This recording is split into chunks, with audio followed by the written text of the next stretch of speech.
دوستانو سلامونه. نن درته په واتس اپ کې د یو نوي آپشن یا د نوي فیچر چې ورته په انګلیسي کې دغه په اړه تاسو ته معلومات درکوم. دې آپشن سره تاسو کولی شئ کله چې تاسو ته پیغام راشي، میسج راشي، وایس میسج، نو تاسو کولی شئ دغه وایس میسج دا در سره واورئ. خو متاسفانه به وایم چې تر دې مهاله یا تر دې دمه یوازې 4 ژبې پکې هغه شوي دي، یعنې یوازې په دغه 4 ژبو کې چې کله تاسو ته څوک پیغام وایس میسج رالیږي او تاسو په ګڼه ګوڼه کې یاستئ یا مثلا یو داسې مجلس کې یاستئ چې هغه پیغام وایس میسج نشي پلی کولی یا نه شي اوریدلی، نو تاسو کولی شئ بالکل دې آپشن سره د دې آپشن انیبل کولو سره تاسو کولی شئ هغه وایس میسج په لیکلې بڼه ووینئ.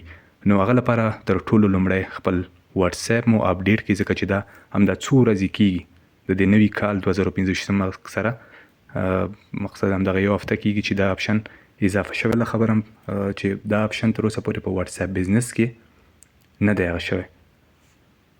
نو هغه لپاره به موږ واتس اپ ته لاړ شو. واتس اپ ته چې لاړئ دغه 3 ټکو باندې به کلیک وکړئ او بیا به دې ځای نه سیټینګز ته چې لاړئ دلته به چیټس آپشن باندې کلیک کړئ.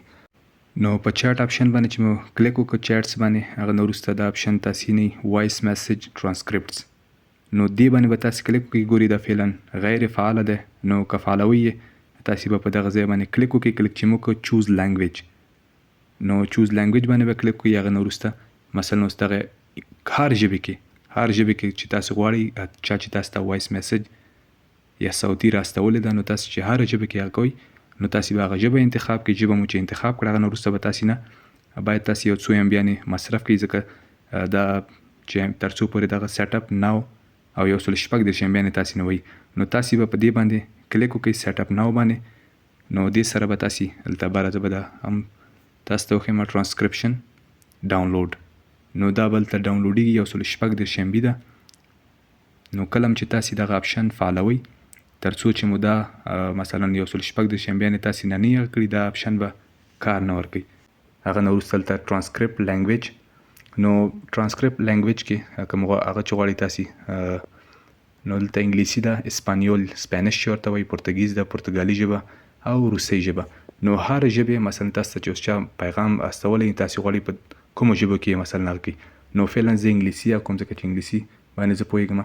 دا چې مې هغه کړه بیک به لاړ شم دلته اوس دغه خان په نامه ماته میسج هغه کړی دی، نو زه غواړم چې دا مثلا ووینم. به دا میسج اول به دغه میسج باندې ګوته کېکاږم چې هغه کې بیا هغه نه وروسته به په دغه 3 ټکو باندې کلیک کوم. ته ګوري ټرانسکرایب، نو په دې به زه کلیک کوم.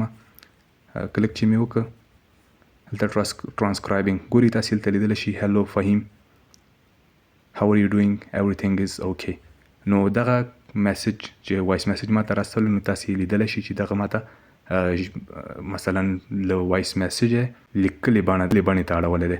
نو تاسو هم کولی شئ، متاسفانه تر اوسه پورې څنګه چې مې په د ویډیو په سر کې ویلې دغه هغه آپشن یوازې تر دې دمه که د وخت په تېرېدو سره پکې پښتو م اضافه شوه یا نورې ژبې فارسي او اردو او همداسې نورې، خو تر دې دمه یوازې 4 ژبې انګلیسي، روسي، پرتګالي او ترڅنګ سپینش ژبه. دې ژبو دپاره دا آپشن فعلا فعاله ده.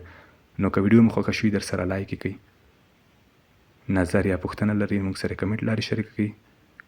که چینل ته نوي یاستئ چینل در سره سبسکرایب کړئ چې په راتلونکي کې هم همداسې نورې معلوماتي ویډیوګانې تاسو سره شریک کړم. نو تر بلې ویډیو پورې مو پاک او مهربان رب سپارم. خوښ اوسئ.